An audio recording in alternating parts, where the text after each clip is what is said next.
Connection എടുത്ത് ഒരു board പോലും വെക്കാതെ പന്നികളെ കൊല്ലാൻ വേണ്ടിയിട്ടുള്ള കെടിയൊരുക്കിയപ്പോ അതിൽ മരണപ്പെട്ടത് ഒരു പാവം കുട്ടി. ഒരു കുടുംബത്തിന്റെ പ്രതീക്ഷ 2 പെമ്മക്കൾക്കുള്ള താഴെയുള്ള ഒരു ആൺതരിയാണ്.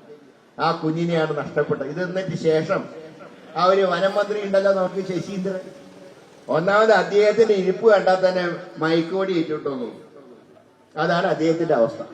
അദ്ദേഹം ഇത് ഗൂഢാലോചനയാണ്. ഇത് ഒരു കുട്ടീനെ കൊല്ലുക, ഗൂഢാലോചന നടത്തുക. അങ്ങനെയൊന്നും നിലമ്പൂര് ജയിക്കേണ്ട ഇതൊന്നും ഞങ്ങൾക്ക്, ഈ നാട്ടിലെ ജനങ്ങളെ ഞങ്ങൾക്ക് വിശ്വാസമുണ്ട്. ഞങ്ങൾക്ക് 100% വിജയം ഉറപ്പാണ്. കാരണം ഈ നാട്ടിലെ ജനങ്ങൾ UDFന്റെ കൂടെയുണ്ട്. എന്നിട്ട് പറയുകയാണ് ആ കുട്ടി മരിച്ചത് UDFന്റെ ഗൂഢാലോചന. ഇത്രയും തരം താണില്ല ഒരു മന്ത്രി പോട്ടെ, ഒരു പൊതുപ്രവർത്തനം ഇങ്ങനെ തരം താഴാൻ പാടില്ല. അതാണ് ഇവിടുത്തെ അവസ്ഥ എന്ന് പറയുന്നത്. ഒരു കുഞ്ഞിന്റെ ജീവൻ നഷ്ടപ്പെട്ടിട്ട് അതിനെ പോലും തെറ്റായി വ്യാഖ്യാനിക്കും. ഇതാണ് ഇവിടുത്തെ അവസ്ഥ. ഇവിടെ ഒരു മന്ത്രിയുടെ ആവശ്യം എന്തിനാ? വനം മന്ത്രിയുടെ ആവശ്യമുണ്ടോ? ഓരോ ആൾക്കാർ മരിക്കുമ്പോഴും അവിടെ ചെന്ന് ഇതിന്റെ സഹായധനം പ്രഖ്യാപിക്കും. ഞാൻ ചോദിക്കട്ടെ, ഈ സഹായധനം പ്രഖ്യാപിച്ച് എത്ര ആൾക്കാർക്ക് ഈ സഹായം കിട്ടിയിട്ടുണ്ട്? പലയിടത്ത് കഴിഞ്ഞ തവണ ശ്രീ VD സതീശന്റെ നേതൃത്വത്തിൽ ഒരു മലയാള യാത്രയുണ്ടായിരുന്നു. ഞാനതിൽ പങ്കെടുത്ത ആളാണ്. പലയിടത്ത് അവർ പറയുന്നത് എന്താ പറയുക, സാറേ പറഞ്ഞതിന്റെ പകുതി തുക പോലും കിട്ടിയിട്ടില്ല, ചിലർക്ക് അതും കിട്ടിയിട്ടില്ല. ഇങ്ങനെയൊക്കെ കർഷകരെ ദ്രോഹിക്കുന്ന ഒരു സർക്കാർ. പിന്നെ നിങ്ങൾ എന്ത് പറഞ്ഞിട്ട? ഈ മലപ്പുറം ജില്ലയെ കുറിച്ച് തന്നെ മുഖ്യമന്ത്രി പറഞ്ഞെന്താ? ഒരു ഇംഗ്ലീഷ് പത്രത്തിന് കൊടുത്ത ഇന്റർവ്യൂവില് മലപ്പുറം മുഴുവൻ സ്വർണ്ണക്കടത്താണ്, ഏറ്റവും കൂടുതൽ കേസുകൾ രജിസ്റ്റർ ചെയ്യുന്നത് മലപ്പുറത്താണെന്നല്ലേ നിങ്ങൾ പറഞ്ഞേ. അവസാനം വാർത്ത വൈറലായിട്ട് വന്നപ്പോ അത് നിങ്ങൾ നിഷേധിച്ചിട്ട് വല്ല കാര്യമുണ്ട്? പറയേണ്ടൊക്കെ പറഞ്ഞു കഴിഞ്ഞിട്ട് പിന്നെ നിഷേധിച്ചിട്ട് വല്ല കാര്യമുണ്ട്? ഇതിപ്പോ ഇലക്ഷൻ വരുമ്പോ ഓരോ നുണയും പറഞ്ഞിട്ട് ഇങ്ങോട്ട് ഇറങ്ങുക. പിന്നെ ക്ഷേമ പെൻഷന്റെ കാര്യം പറഞ്ഞു. ഇപ്പൊ നിങ്ങൾക്ക് ഓർമ്മയുണ്ട് കഴിഞ്ഞ നിയമസഭാ ഇലക്ഷൻ ഞാനും ബിന്ദു കൃഷ്ണയും ഞങ്ങളൊക്കെ മത്സരിച്ചവരല്ലേ? എന്തായിരുന്നു കഴിഞ്ഞ ഇലക്ഷൻ കാലത്തെ അവസ്ഥ? കോവിഡാണ്, മനുഷ്യർക്ക് പുറത്തിറങ്ങാൻ നിവർത്തിയില്ല, ആൾക്കാർ ഭയന്നിരിക്കുക. അതുവരെ ഉണ്ടായിരുന്ന എല്ലാ ക്ഷേമ പെൻഷന്റെ കുടിശ്ശികയായിട്ട് വന്നത് സർക്കാർ ഉദ്യോഗസ്ഥന്മാരല്ലല്ലോ. ആരാ വന്നേ? സഹകരണ വകുപ്പിലെ ഡെയിലി വേജസുകാര് എല്ലായിടത്തും വന്ന് പെൻഷൻ കൊണ്ടുതാ. ഇത് പെൻഷൻ അല്ല പറയും, ഇത് പിണറായി സഖാവ് തന്നതാണ്. അത് കഴിഞ്ഞപ്പോഴേക്ക് കിറ്റിയാരും എന്ത് പറഞ്ഞു? ഇതും പിണറായി സഖാവ് തന്നതാണ്. ഇതിനെയാണ് KC വേണുഗോപാൽ പറഞ്ഞത് ഇത് കൈക്കൂലി കൊടുക്കുന്ന പോലെയാ. നേരെ മറിച്ച് എല്ലാ മാസവും കൃത്യമായി ക്ഷേമ പെൻഷൻ കൊടുക്കണം എന്നാണ് ഞങ്ങൾ പറയുന്നത്. പിന്നെ UDF സർക്കാരിന്റെ കാലത്ത് ഉള്ളതിനേക്കാൾ ഞങ്ങൾ കൂട്ടിയതാണ്. അത് കാലം മാറുന്നതനുസരിച്ച് കൂട്ടില്ലേ. ഇപ്പൊ എല്ലാവരുടെയും ശമ്പളം കൂട്ടുന്നില്ല, അതുപോലെ ക്ഷേമ പെൻഷനും കൂട്ടും.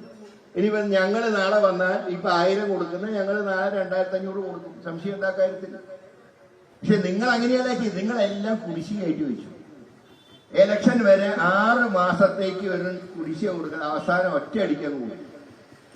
ആ നടപടി ശരിയല്ല എന്ന് പറഞ്ഞതിന് ക്ഷേമ പെൻഷൻ കൈക്കൂലിയാണെന്ന് KC വേണുഗോപാൽ പറഞ്ഞു എന്ന് പറഞ്ഞിട്ട് നിങ്ങൾ പ്രചരണം നടത്തും. ഇത്രയും നുണ പറയുന്ന ഒരു പ്രസ്ഥാനമായിട്ട് ഇടതുപക്ഷ മുന്നണി മാറിയില്ലേ? ഇതാണ് ഈ കേരളത്തിന്റെ അവസ്ഥ. അപ്പൊ അതുകൊണ്ട് ഒരു കാര്യത്തിലും ഒരു നേട്ടവും പറയാനില്ലാത്ത, ഒരുപാട് പാവങ്ങളെ ദ്രോഹിക്കുന്ന സർക്കാർ. പോലീസിന്റെ ഒക്കെ അവസ്ഥ എന്താ? എല്ലായിടത്തും ഗുണ്ടകൾ വിളയാടുകയല്ലേ, ഗുണ്ട വിളയാട്ടം. ഇതിനെല്ലാം പുറമെ രാസലഹരി, കഞ്ചാവ്, മയക്കുമരുന്ന്, എത്ര സംഭവങ്ങൾ നമ്മളൊക്കെ TV കാണുന്നില്ല. മാതാപിതാക്കൾ മക്കളെ കൊല്ലുന്നു, മക്കള് മാതാപിതാക്കളെ കൊല്ലുന്നു. ഇതൊക്കെ നിയന്ത്രിക്കേണ്ട സംസ്ഥാന സർക്കാരല്ലേ? 9 കൊല്ലമായില്ലേ ഭരണം തുടങ്ങിയിട്ട്?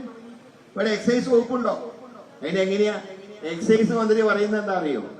കള്ള് ഷാപ്പുകളിൽ മികച്ച ഭക്ഷണം ഉണ്ടാക്കും, എന്നിട്ട് മദ്യം തൊടില്ലാതെ പ്രതിജ്ഞ ചൊല്ലി കൊടുക്കുക. ഇത് രണ്ടും കൂടെ എങ്ങനെയാ ശരിയാവുന്നത്?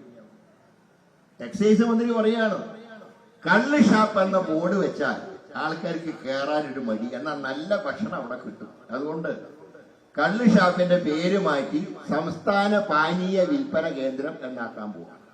സംസ്ഥാന പാനീയ വിൽപ്പന കേന്ദ്രം. എന്നിട്ട് അതിന്റെ കൂടെ ചിക്കൻ ഫ്രൈ, നൂഡിൽസ്, മന്തി ഇതൊക്കെ കൊടുക്കാൻ പോവാം. ഞാൻ പറയുന്നത് ഇപ്പൊ നമ്മൾ ഇവിടെ നോക്കിയാൽ തന്നെ കാണാം, എത്ര റെസ്റ്റോറന്റുകളുണ്ട് നമ്മുടെ നാട്ടിൻ പ്രദേശങ്ങളിലും മറ്റേ ടൗണിലൊക്കെ. കുഴിമന്തി, തലശ്ശേരി ദം ബിരിയാണി, ഇതിന്റെയൊക്കെ 5 കളി ആ റോട്ടിലിറങ്ങിയ. പിന്നെ ആരെയും കള്ള് ഷാപ്പിൽ പോകണം, നല്ല ഭക്ഷണം കഴിക്കാം. അപ്പോ മാതാപിതാക്കളും മക്കളൊക്കെ കൂടെ കള്ള് ഷാപ്പിൽ കയറുക, മാതാപിതാക്കൾ 2 സ്മോൾ അടിക്കുക, മക്കൾക്ക് ചിക്കൻ ഫ്രൈയും നൂഡിൽസും കൊടുക്കുക. എന്താ ഏർപ്പാടാണ്? പിന്നെ മന്ത്രിയാ പറയുന്നത്, മറ്റാരുമല്ല, എക്സൈസ് മന്ത്രി പറയാണ്. എന്നിട്ട് പ്രതിജ്ഞ ചൊല്ലി കൊടുക്കുക, മദ്യത്തിനും മയക്കുമരുന്നിനെതിരെ ഞാൻ പോരാണ്. ഇങ്ങനെ ഇത്രയും ഒരു അതപ്പതിച്ചൊരു കാലഘട്ടം ഉണ്ടായിട്ടുണ്ട്. എത്ര പേരാണ് പരസ്പരം കുത്തിക്കൊള്ളുന്നത്? എല്ലാം ചെന്നെത്തുമ്പോ ഈ ലഹരിയുടെ അടിമകളാണ് കാണാം. വിദ്യാലയങ്ങൾ കേന്ദ്രീകരിച്ചല്ലേ മയക്കുമരുന്ന് വിൽപ്പന. എത്ര പേര് കൊലക്കുറ്റങ്ങൾ ചെയ്തു ഇതിന്റെ അടിമകളായിട്ട്.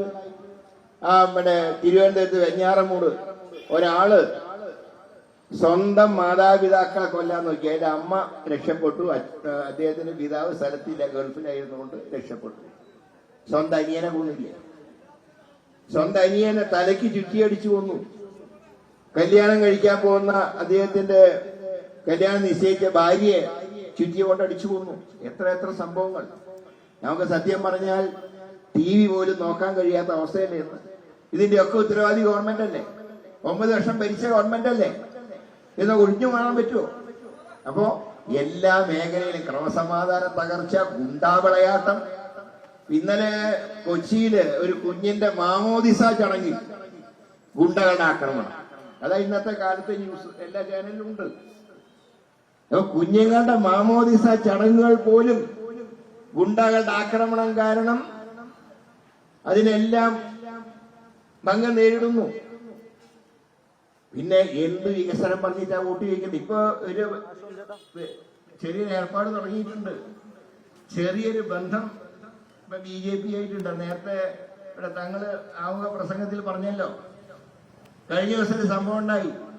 തിരുവനന്തപുരത്ത് രാജ്ഭവനിൽ പരിസ്ഥിതി ദിനം ആചരിക്കുന്ന ചടങ്ങിൽ ഭാരതാംബയുടെ ചിത്രം, ഭാരതത്തിലെ അമ്മയാണ്, ശരിയാണ്, നമ്മളൊക്കെ അമ്മയായിട്ടാണ് കണക്കാക്കുന്നത്. പക്ഷേ അമ്മയുടെ കയ്യിൽ ത്രിവർണ്ണ പതാകയല്ല, അമ്മയുടെ കയ്യിൽ RSSന്റെ കൊടിയാണ് അമ്മയുടെ രൂപത്തിൽ വെച്ചിട്ടുള്ളത്. കൃഷിമന്ത്രി പറഞ്ഞു, എനിക്കിത് വന്നിട്ട് അവിടെ വരാൻ നിവർത്തിയില്ല, അതിന് പുഷ്പാർച്ചന നടത്താൻ സാധ്യമല്ല. ഗവർണർ പറഞ്ഞു, ഇവിടെ വന്നാൽ പുഷ്പാർച്ചന നടത്തിയിട്ട് ഉദ്ഘാടനം ചെയ്താണ്. അവസാനം CPIക്കാർ പ്രതിഷേധിച്ചു, പക്ഷെ മുഖ്യമന്ത്രി ഒരക്ഷരം പറഞ്ഞില്ല. ഞാൻ പറയുന്നത്, എന്തുകൊണ്ട് മുഖ്യമന്ത്രി ഗവർണർക്ക് ഒരു കത്ത് കൊടുത്തില്ല? വേറെ ഒന്നും ചെയ്യണ്ട, നിങ്ങൾ ഇതിൽ പ്രതിഷേധിച്ച്, അതായത് രാജ്ഭവൻ, ആ രാജ്ഭവനിൽ ഒരു കാരണവശാലും RSS പതാക ഏന്തിയ ഭാരതാംബയുടെ ചിത്രം പാടില്ല. അതിന് പകരം ഭാരതാംബ ത്രിവർണ്ണ പതാക അതാണ് വഹിക്കേണ്ടത് എന്ന് എന്തുകൊണ്ട് ഒരു കത്തയക്കാൻ മുഖ്യമന്ത്രി തയ്യാറായില്ല? ഇത് നിങ്ങൾ തമ്മിലുള്ള ബന്ധത്തിന്റെ ഉദാഹരണമല്ലേ? ഇവിടെ തന്നെ ഒരു സ്ഥാനാർത്ഥിയെ BJP നിർത്തിയിട്ടുണ്ട്. അദ്ദേഹത്തിന്റെ ലക്ഷ്യം എന്താണെന്ന് എല്ലാവർക്കും അറിയാം. ഒരു UDFന് കിട്ടേണ്ട ഒരു ഭാഗം വോട്ട് അദ്ദേഹം കൊണ്ടുപോവാ, പകരം അവരുടെ കേഡർ വോട്ട് LDFന് കൊടുക്കുക. അതാണല്ലോ നിങ്ങൾ തമ്മിൽ അഗ്രിമെന്റ്. ഇതൊരു അവിശുദ്ധ കൂട്ടുകെട്ടിന്റെ ആരംഭമാണ് ഈ നിലമ്പൂര്. ഇത് ഇവിടെ വെച്ചിട്ട് തന്നെ അവസാനിപ്പിക്കണമെന്നാണ് എനിക്ക് പറയാനുള്ളത്. ഈ അവിശുദ്ധ കൂട്ടുകെട്ട്, ഈ BJP CPM അവിശുദ്ധ കൂട്ടുകെട്ട്, അതിനെ നിലമ്പൂരിന്റെ മണ്ണിൽ തന്നെ നിങ്ങൾ കുഴിച്ചു മൂടണം എന്നാണ് നിങ്ങൾ അഭ്യർത്ഥിക്കാൻ. അതുകൊണ്ട് തീർച്ചയായിട്ടും ഈ തെരഞ്ഞെടുപ്പിൽ UDFനെ നല്ല ഭൂരിപക്ഷത്തോടെ വിജയിപ്പിക്കുമ്പോൾ അത് അടുത്ത നിയമസഭാ തെരഞ്ഞെടുപ്പിനും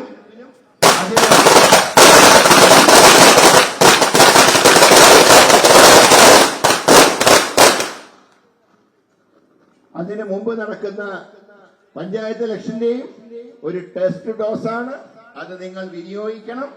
19-ാം തീയതി പോളിംഗ് ബൂത്തിൽ ചെന്ന് നിങ്ങളുടെ വിലയേറിയ വോട്ടുകൾ കൈയടയാളത്തിൽ രേഖപ്പെടുത്തി ഷിയാരിയാർ ഷൗക്കത്തിനെ വൻപിച്ച ഭൂരിപക്ഷത്തോടെ വിജയിപ്പിക്കണം എന്ന് മാത്രം അഭ്യർത്ഥിച്ചുകൊണ്ട് അദ്ദേഹത്തിന്റെ ഈ പഞ്ചായത്തിലെ വാഹന പ്രചരണ യാത്രയുടെ ഉദ്ഘാടന കർമ്മം നിർവഹിച്ചായി സസന്തോഷം അറിയിക്കുന്നു.